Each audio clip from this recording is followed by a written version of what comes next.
Bismillahirrahmanirrahim.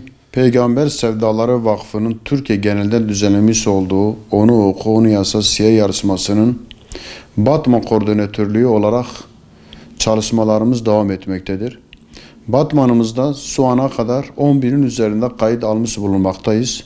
Kayıtlarımızın 15.000'i bulacağını tahmin etmekteyiz.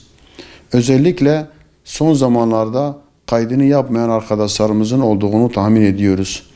Kitaplarını almış olan kardeşlerimize kayıtlarını yapmalarını onlara önemli hatırlatmak istiyoruz. Peygamber Sevdaları Batman Koordinatörlüğü olarak siye yarışmasındaki kardeşlerimize 2 sıradan ödüller vereceğimizi daha önceden açıklamıştık. Bundan dolayı kardeşlerimizin bir an önce kayıtlarını yapmaları, kayıtları yoksa bir an önce kayıtlarını yapmaları kendilerine hatırlatmak istiyoruz.